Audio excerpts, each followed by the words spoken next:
నమస్తే, welcome to our channel. నేను మీ వెంకటేష్. అయితే ఉమ్మడి కరీంనగర్ జిల్లాకు సంబంధించి ముఖ్యంగా చెప్పుకోవాలంటే సిరిసిల్ల జిల్లాకు సంబంధించి రైతులు క్యూనిస్ ఆఫీస్ కూడా వెళ్ళడం జరిగింది. దానికి సంబంధించి మల్లన్న కూడా భరోసా ఇచ్చిండు. ఒకసారి పూర్తిగా చెప్తా. ఫస్ట్ దాని గురించి ఎక్స్ప్లెయిన్ చేసిన తర్వాత అసలు ఏం జరిగింది, ట్విస్ట్ ఏంది, ఇవాళ ప్రెస్ నోట్ ఏమి ఇచ్చారు అనేది కీలకంగా చెప్పే ప్రయత్నం చేస్తా. మానకొండూరు సిరిసిల్ల నియోజకవర్గానికి సంబంధించి 12 గ్రామాల రైతులకు తీన్మార్ మల్లన్న భరోసా ఇచ్చిండు. ఏం భరోసా అంటే కాళేశ్వరం పరిధిలోని 11/6 సంబంధించి కెనాల్కి సంబంధించి ఈ పనులు పూర్తి కాకపోవడంతో అసంతృప్తిగా అంటే మొత్తం పూర్తి కాకపోవడంతో 12 గ్రామాల ప్రజలు ఇబ్బందులు పడుతున్న నేపథ్యం చూసినాం. అయితే దీనికి సంబంధించి అక్కడ సిరిసిల్ల జిల్లాకు సంబంధించి రైతులు మల్లన్న దగ్గరికి వేరు. మల్లన్న దగ్గరికి పోతే ఏం చెప్పిందంటే తీన్మార్ మల్లన్న ఈ మధ్యకాలంలో పార్టీ పెట్టించింది, యాక్టివ్గా పనిచేస్తున్నాడు.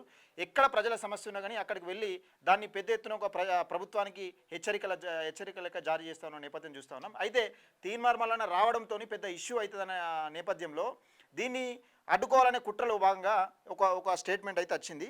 దానికి సంబంధించి ఒకసారి మీకు చూపించే ప్రయత్నం చేస్తా. ఇది ప్రెస్ నోటు. రాజన్న సిరిసిల్ల జిల్లాకు సంబంధించి జిల్లా పరిధిలో పోలీసు యాక్ట్ అమలు చేస్తున్నారట. అయితే జిల్లా ఎస్పీ మహేష్ బి గీతే శాంతి భద్రతల దృష్టిలో ఉంచుకొని పోలీస్ యాక్ట్ ఇప్పుడు ఏమున్నాయి, ఇప్పుడు శాంతి భద్రతల దృష్టిలో ఉంచుకొని అంటే ఇప్పుడు ఏమున్నాయి, ఏమన్నా పండుగ వాతావరణం లేకపోతే ఏమన్నా దాడిలో పడిపడే అవకాశం ఉన్నదా, లేకపోతే ఇంకేమన్నా గొడవలు జరిగే అవకాశం ఉన్నది? ఇక్కడ ఏం లేదు. 1861 ప్రకారం నెల రోజుల పాటు మార్చి 1వ తేదీ నుండి మార్చి 1వ తేదీ నుండి 31 వరకు పాటు జిల్లా వ్యాప్తంగా పోలీసు యాక్ట్ అమల్లో ఉంటుందని జిల్లా ఎస్పీ తెలిపారు. దీని ప్రకారం పోలీసులు అధికారులు అనుమతి లేకుండా ఎలాంటి ధర్నాలు, రాస్తారోకోలు, నిరసనలు, ర్యాలీలు, పబ్లిక్ మీటింగ్లు, సభలు, సమావేశాలు నిర్వహించరాదని, నిబంధనలకు విరుద్ధంగా ఉంటే డీజే వినియోగించరాదని, శాంతి భద్రతలకు భంగం కలిగించే విధంగా ప్రభుత్వ ఆస్తులకు నష్టం కలిగించే చట్ట వ్యతిరేక కార్యక్రమాలు చేపట్టరాదని సూచించారు. కాబట్టి జిల్లా ప్రజలు పోలీసు వారికి ఇట్టి విషయంలో సహకరించాలని, శాంతి భద్రతలు పరిరక్షణ నియంత్రణ శ్రమిస్తూ పోలీసులకు అన్ని వర్గాల ప్రజలు సహకారం అందించాలని సూచించారు. అంటే సింపుల్గా చెప్పాలంటే వీళ్ళ పర్మిషన్ లేనిది ఎవరు కూడా అక్కడ ధర్నా కార్యక్రమం చేయొద్దు. అలాగే రైతులని కాదు, ఇక ఎవరైనా కానీ అంటే ఒక గుంపు సమూహం లాంటి ఒక మీటింగ్ కూడా పెట్టుకునే అవకాశం లేనట్టుగా వీళ్ళు ఒక స్టేట్మెంట్ ఇచ్చింది.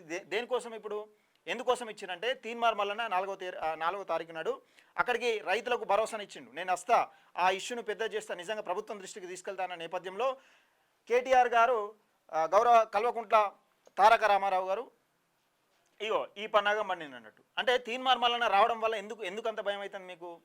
ఖమ్మం వెళ్తే అక్కడ పెద్ద ఎత్తున ఒక స్టేట్ వైజ్ ఇష్యూ అయింది. అక్కడ నాగర్ కర్నూలు వెళ్తే పెద్ద ఎత్తున స్టేట్ వైజ్ ఇప్పుడు ఒక చర్చ నడుస్తూ ఉన్నది. అంటే తీన్మార్ మల్లన్న తెలంగాణ రాజ్యాధికార పార్టీని పెట్టిన తర్వాత ప్రతి ఒక్క విషయాన్ని అంటే ఒక ప్రజలకు సంబంధించిన సమస్యను ఏదైనా కానీ ప్రజల్లోకి వెళ్ళి నిజంగా సమస్య ఎక్కడ ఉంటే అక్కడికి వెళ్ళి ప్రజల సమస్యల గురించి తెలుసుకుంటుండు కాబట్టి నిజంగా పార్టీ బలోపేతానికి కృషి చేస్తుండు, ముఖ్యంగా ప్రజలకు భరోసాను ఇస్తుంది కాబట్టి ఆ భయంతో వెన్నులో వణుకు పుట్టింది సిరిసిల్లాకు సంబంధించి కేటీఆర్కు. ముఖ్యంగా చెప్పుకోవాలంటే కేటీఆర్కు ఈ స్టేట్మెంట్ ఇచ్చిండు.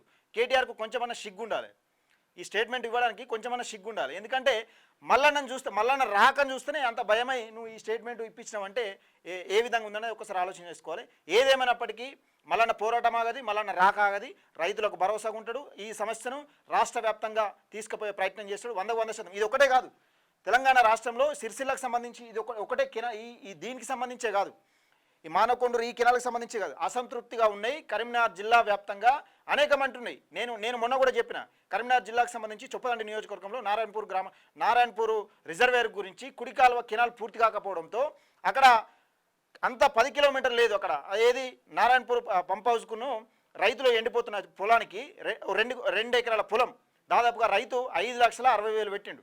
ఆ 60,000 పెట్టుబడి పెట్టిండు, 5 లక్షలు పెట్టి బండ పూటిగా తెప్పించిండు. మొత్తం బండ వెళ్తే పూటిగా తెప్పించిండు.